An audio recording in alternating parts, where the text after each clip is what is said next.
What is your favorite 80s cartoon, Alexander? I'll have to go with the Thundercats because it's just so good.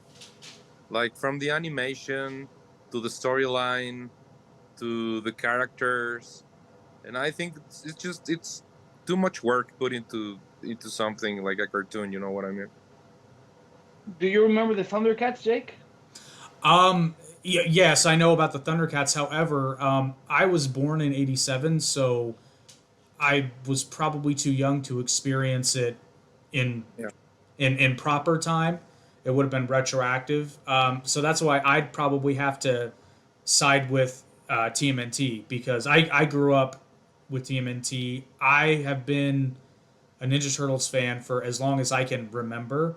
And I love that franchise because literally from first memories, can't remember past them, to now, TMNT fan. And I love that the franchise is still around. And recently had its latest installment in Mutant Mayhem, which I was pleasantly surprised by. With to Seth Rogen, right? He brought it back. Yeah, He's yeah. a producer, I think.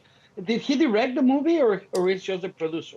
I know he was a writer and I believe a producer. A No, he did. writer. He did not direct it, but he was heavily involved. There you go. Uh, so for our younger audience, including my co-host, let me tell you something about the Thundercats before I tell you my favorite one. Thundercats was a group of mutant cats, if you will. You can say mutants because actually that was the race where they grew up All right. in The Thundera. right. Thundera, that was the name. So it's the explosion of Thundera make these survivors go to a new world that is considered the third world, Right. Third Earth, Earth. Yeah. the third Earth, correct? And over there we find the evolution of Leon O, that is gonna be is the king of the lions. He's a survivor, and we have this spectrum guy called that is a resemblance of Yoda, right? Yeah. Yeah. Uh, Actually, his name is Jaga. I don't know. I don't think the writers were too deep. It's like, oh, we need a name like Yoda. Let's do Jaga, right? And he's protected by the guy that is the inventor, right? Panthro. Uh, Yeah. Panthro, correct? His bodyguard that it will be Tiger O, right? That's his name, Tiger O. Tigra Tigra. You're right. had a Then, whip. He used like a cat o' nine tails whip. That and was he's his a weapon. tiger. Yeah, correct. He's a tiger. Right. Panther is a panther, and I got a good story about how this works. And then we have the hottest girl Yeah. in the 80s, Yeah. Chitara. Yeah. Chitara was the hottest body with a face like Sharon Stone, but with little spots like a cheetah, right? And red blonde hair in a Yeah. blue spandex with just the symbol of Thundercats. And then we have the funny guy that it was what was the name of the little cat that was Leon O pet? Snarf. It's not, you see, this guy knows everything.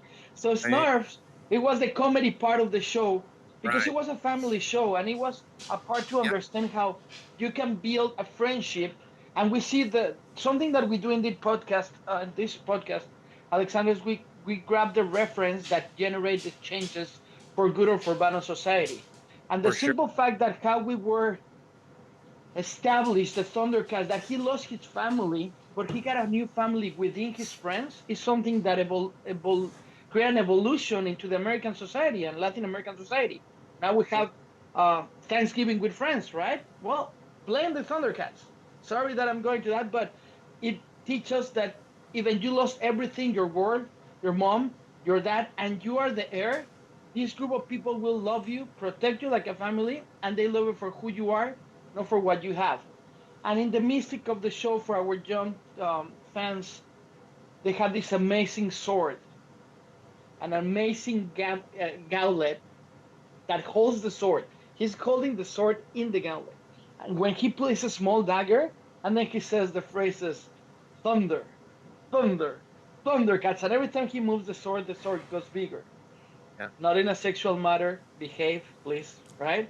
And that brings the power of Thundera, the eye of Thunder on him.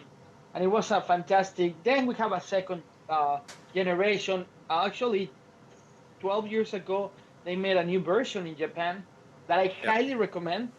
If you love the original one and you are an idealist, you will hate the new version. But the new version is really decent because it's based in an anime for this reconstruction of the story in a new generation, and it's actually you see Thundera. You don't see the third Earth, so it's pretty cool.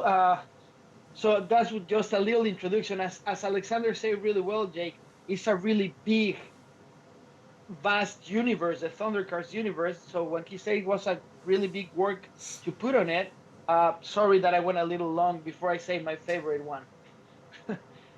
Yeah, like, Somebody, well, one thing I'd like to say about what you were talking about, if I may, we're talking about cartoons from the 80s, right? Especially, specifically American cartoons from the 80s, right? Well, all of those cartoons like Thundercats and Silverhawks or GI Joe. Let's talk about I don't know, Mask, Silverhawks. T, Silverhawks.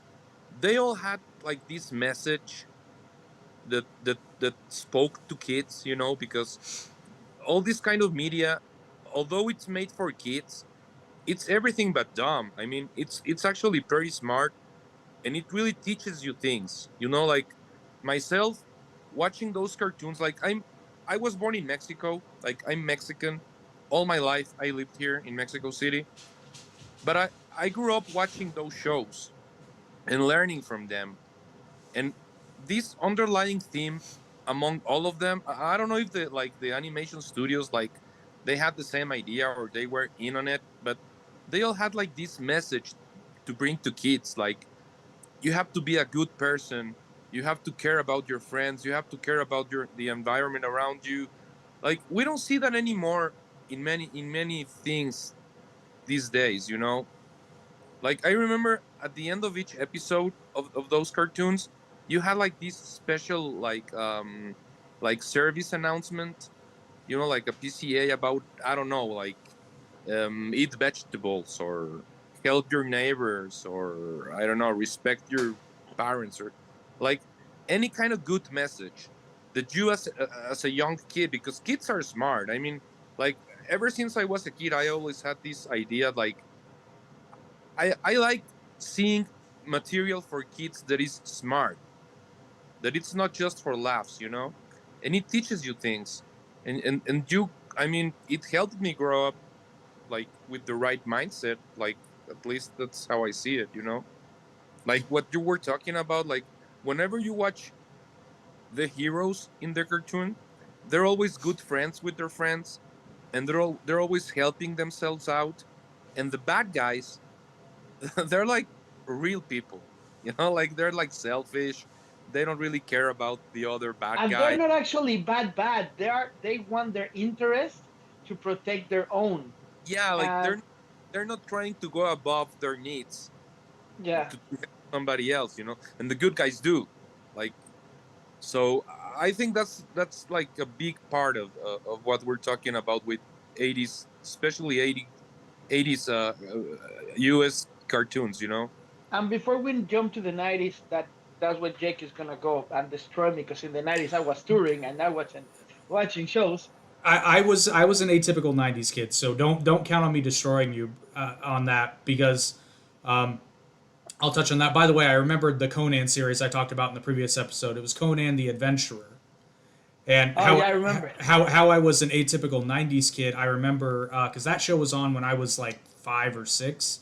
So when I was in kindergarten, we only go half a day, and I remember distinctly it was whoever got to the TV first. Everybody else wanted to watch Looney Tunes. I didn't want none of that junk. I wanted Conan the Adventurer. I wanted to find out what happened to Conan. But Yeah, I'm glad you brought that up, the morality aspect, because you can't really criticize a lot of those shows for being too black and white, but it is a very clear message. And I don't watch a lot of children's programming, but from what I've seen, it's pretty dumbed down. I mean, sure, there's going to be exceptions here and there, but it's like you said, kids aren't stupid, and but they're not sophisticated enough to understand gray area morality. So, Right. since they're not quite that advanced, but they're not infantile, it's good to see those stories where the central themes are like, help your friends, care about the environment. That's how Captain Planet is awesome and doesn't come off as preachy. Right. And let me jump into something like that, and you guys humor me. The people that are watching this second episode know that I talk a lot, and I love the sound of my voice.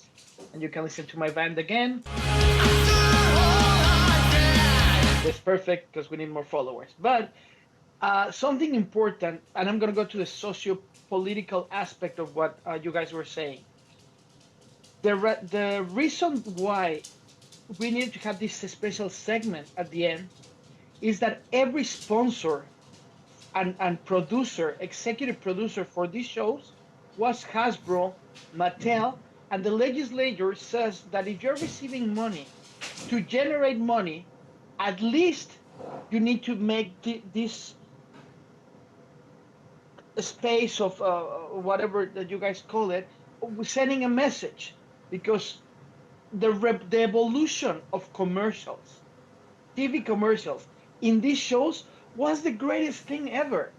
I still go back and watch this show, and I invite everyone to see good cartoon toys commercials. The guy, even there's comedians, many comedians, right, that talk about they feel more excitement to watch the commercial that actually watch the show because it was fast. It makes you jump. It makes you believe in it. You gotta go and do it. At the end of the freaking commercial, you're like, ah, I need a freaking. It was crazy. Why? Because it was like, Destro is attacking right now, and then with the new ship that is sold separately, you gotta come, and all the kids are jumping, and it was the voice, the deep voice, and he's like, everything's sold by separately. Yeah, Joe, Hasbro, and that commercials were paying for the cartoons.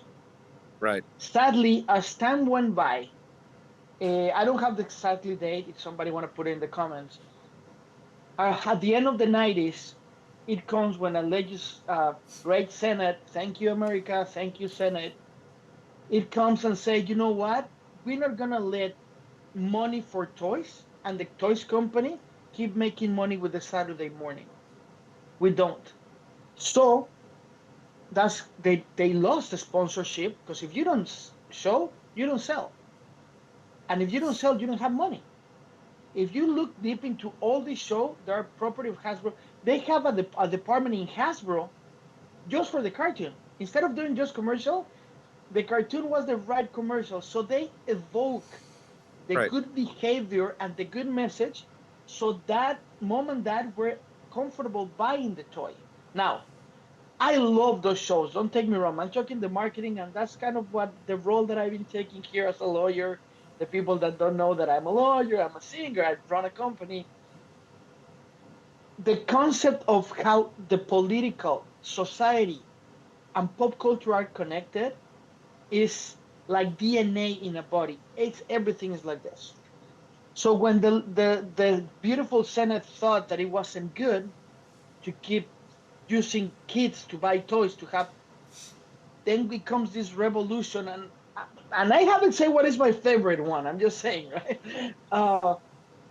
We come to this revolution of, oh, now the money is not coming from the toys factory.